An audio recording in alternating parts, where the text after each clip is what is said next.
Hello students, here we have a lovely poem named Ek Jagat Ek Lok. Okay, so let's get the meaning of this poem at first. Here you have a box, a blue color box. इसमें poem के बारे में थोड़ा सा दिखाया गया है कि प्रकृति के तत्व हम सब के लिए है। सबसे पहले प्रकृति मीन्स हम कहते हैं नेचर, यानी कि जो भी गॉड ने बनाया है वो सभी क्या है, हमारी प्रकृति है। यानी कि जो मैन मेड नहीं है लेकिन गॉड ने बनाया है। तो प्रकृति के हर एक तत्व जो है वो हम सब के लिए। सी यहाँ पे जो वर्ड यूज़ किया है हम सब, ठीक है। अब हम सब का मीनिंग सिर्फ इंसान ही ऐसा नहीं, लेकिन क्या लेना है, हम सब मीन्स जितने भी जीव भगवान ने बनाए सभी जीव के लिए सारी प्रकृति के जो तत्व है वो एक समान है, यानी कि सबके उपयोग के लिए है, ठीक है। किसी एक के नहीं, किसी एक जाति के नहीं। फिर आगे क्या लिखा है, हम सबको समानता से रहना है, बिना भेदभाव के सभी के साथ प्रेम से रहना है। ठीक है, यहाँ पे भेदभाव नहीं करने की और समानता रखने की जो बात है वो कही गई है। मनुष्य की सोच अपनी दुनिया तक सीमित हो रही है। इस काव्य का भाव राष्ट्रवाद की संकीर्णता से ऊपर उठकर कवि ने कहा है कि मनुष्य की सोच जो है वो आज अपनी दुनिया तक ही सीमित हो रही है। इसका मतलब हमें क्या लेना है, आज हम क्या करें, जितने एरिया में मतलब जितने लोगों के बीच, जितने जो समाज के बीच हम जीते हैं, हम सिर्फ उन्हें ही अपनी दुनिया मान रहे। लेकिन दुनिया है वो तो बड़ी विशाल है, ठीक है। दुनिया में हमारे जैसे कई जीव है, तो हम तो ये करें कि अपने स्वार्थ में चले जा रहे। मनुष्य जो है वो उसकी सोच अपने स्वार्थ को पहले महत्व देती है, यानी कि जो हमें चाहिए वो हम अच्छे से रखते हैं, जो नहीं चाहिए उसको बिगाड़ने के लिए हम जरा सा भी सोचते नहीं है। हम ये नहीं समझते कि जो प्रकृति भगवान ने हमें दी है, जो नदियाँ हैं, पर्वत है, बारिश है, पेड़ है, ज़मीन है, वो सभी जीवों के लिए है, ठीक है, सिर्फ हमारे लिए ही नहीं है। लेकिन मनुष्य की सोच तो सिर्फ अपनी दुनिया तक ही रहती है, सीमित हो गई, मतलब लिमिटेड हो रही है। इस काव्य का भाव राष्ट्रवाद की संकीर्णता से ऊपर उठकर विश्व बंधुत्व की भावना विकसित करता है। विश्व बंधुत्व वर्ड जो है यहाँ पे आया, उसका मीनिंग समझना है, क्योंकि वो पोएम में खास समझाया गया। विश्व बंधुत्व जो है वो की वर्ड है, वैसे हम कह सकते हैं। विश्व बंधुत्व का मीनिंग होता है ब्रदरहुड, ठीक है, यूनिटी इन यूनिवर्स, ऐसा भी हम कह सकते हैं। मतलब पूरे विश्व में सभी जीव एक दूसरे के भाई समान है, एक दूसरे के सगे संबंधी जिसको हम कहते हैं उनके समान है। रिश्ते सबके जो बीच में रिश्ता है वो एक बंधुत्व का है, यानी कि सबके बीच में भाईचारे का रिश्ता है, ठीक है। जब तक हम भाईचारा नहीं समझेंगे तब तक हम क्या करेंगे, सिर्फ अपने आप को ही महत्व देंगे और दूसरे जीवों को हमसे नीचा समझेंगे। इसीलिए हम ये समझेंगे कि ये सारी जो चीज़ें प्रकृति भगवान ने हमें दी है वो उनके लिए शायद आवश्यक नहीं है, लेकिन हमें चाहिए, ऐसा हम समझेंगे, ठीक है।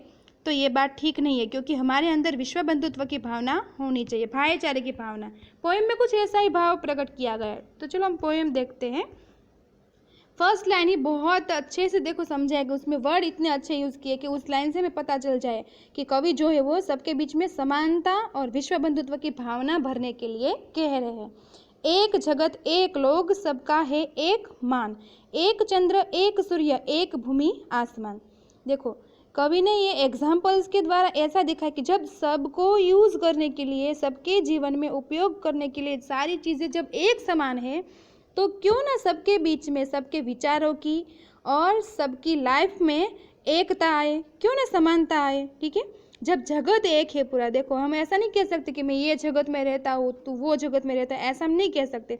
हम सभी जीव जिस आसमान के नीचे बसेरा करे, जिस धरती पे रह रहे, वो धरती, वो आसमान, वो जगत, वो सभी हम सबके बीच में एक है। मतलब देखो यहाँ पे शेयरिंग का भाव है, ठीक है, कि जो कुछ भी हमें मिला वो हम क्या करते हैं, शेयर करते हैं।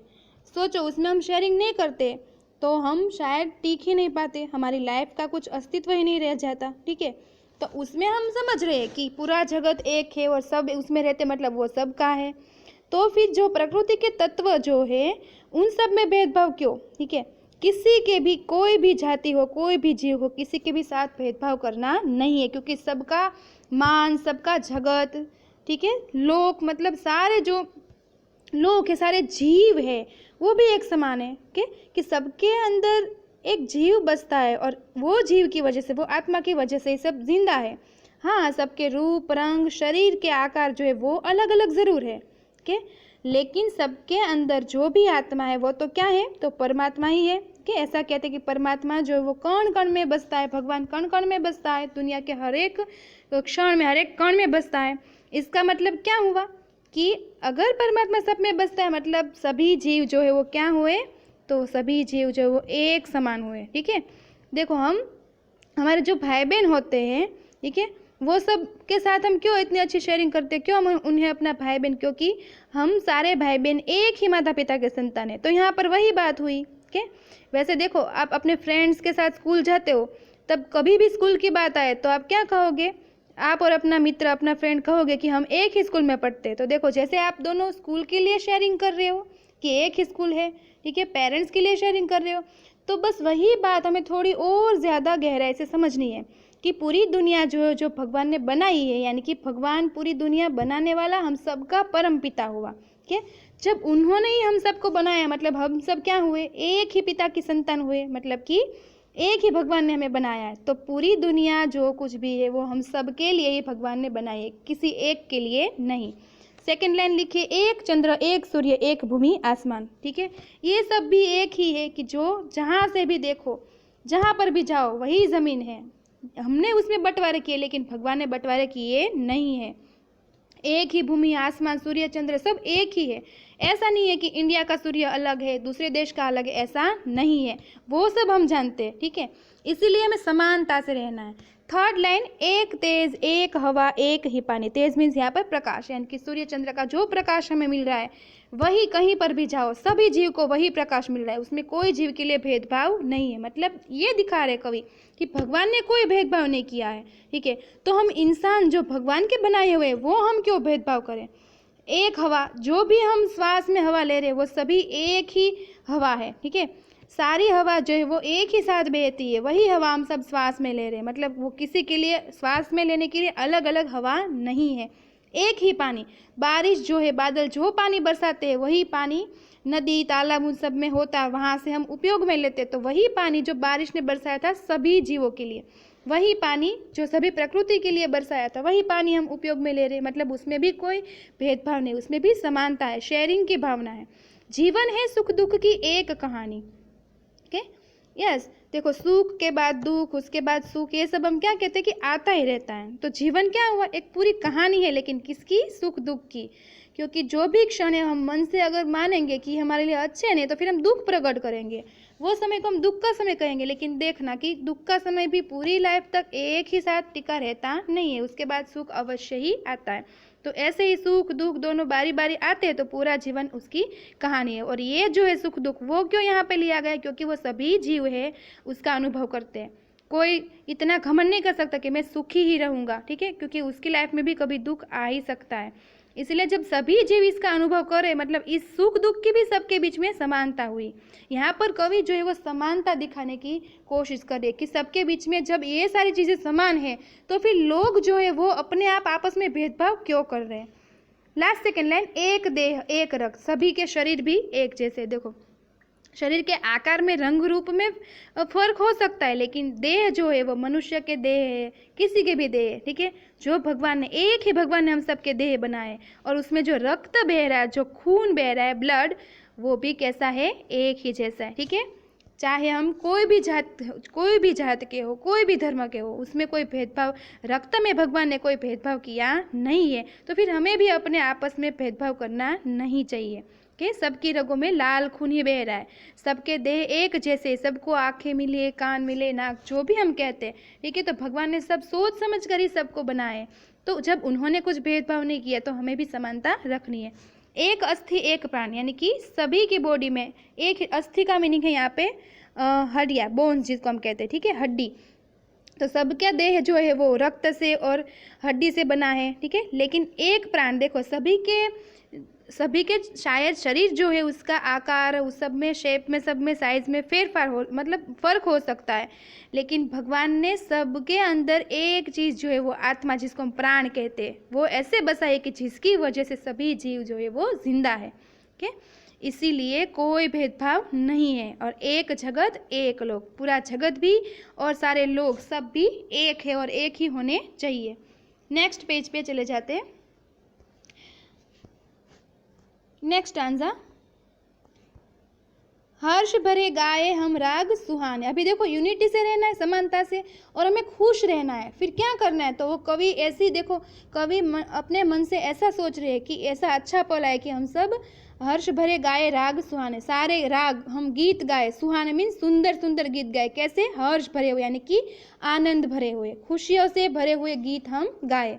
मतलब हम कोई भेदभाव ना रखें, समानता से सबको हमारे जैसे ही समझकर, ठीक है, सबको हमारे जितने ही ऊंचाई पे समझकर हम सब के साथ हिल मिल के रहे और हर्ष भरे राग गाए। समता और ममता के गीत तराने, तराना का मीनिंग भी एक गीत ही होता है, छोटा सा गीत, ठीक है। तो कैसे गाने, समता यानी कि सबके बीच में सिमिलैरिटी हो, ठीक है, बैलेंस हो, और ममता मीन्स प्यार हो। तो समता के और ममता के गीत जो है वो हम आनंद के साथ गाए। घर घर में गूंज रहा निष्दिन यह मधुर गान। कौन सा गान, एक जगत एक लोग के, कि एक ऐसा दिन आ जाए कि हर घर में ये मधुर गान जो है, मधुर गीत जो है वो निष्दिन, यस, इस वर्ड का मीनिंग, निष्दिन वर्ड जो है उसका मीनिंग खास समझना है। उसका मीनिंग क्या होगा, निश मीन्स रात,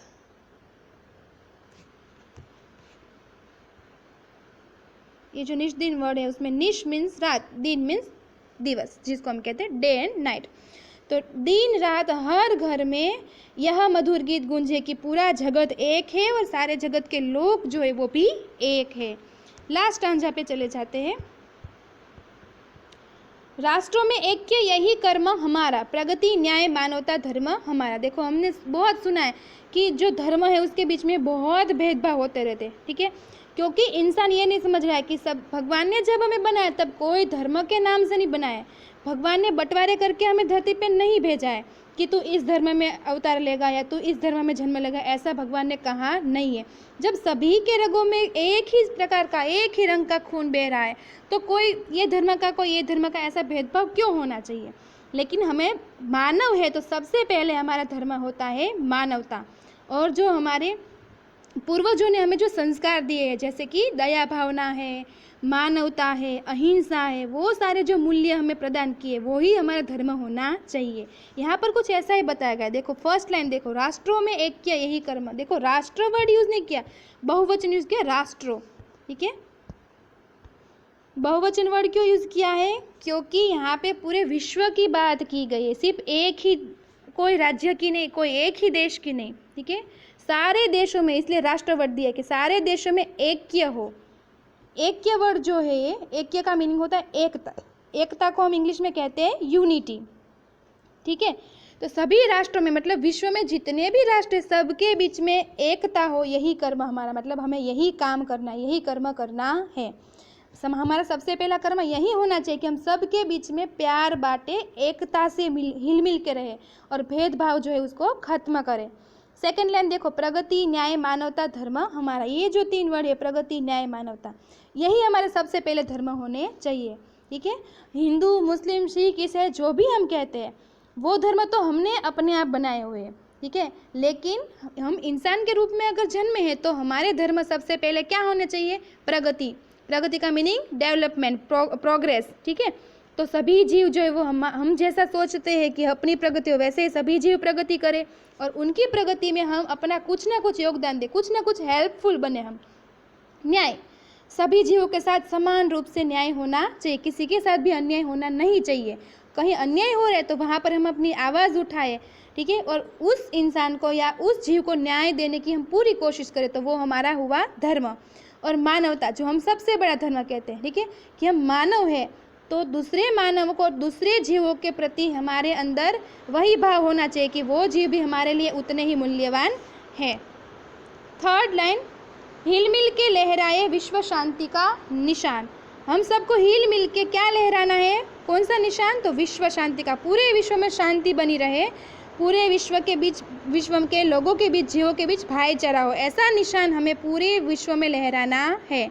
और इसके लिए तो हम सबको समझना पड़ेगा, ठीक है। और हम क्या कहते हैं, हमारा ये होता है कि कोई दूसरा नहीं कर रहा है तो हम क्यों करें, लेकिन यहाँ पे शुरुआत हमें अपने आप से ही करनी है। कभी कुछ ऐसा भाव प्रकट करना चाहते हैं कि हम शुरुआत करेंगे तो दूसरे लोग भी शुरुआत करेंगे, और ऐसे ही एक दिन हम विश्व शांति जो है उसको ला पाएंगे।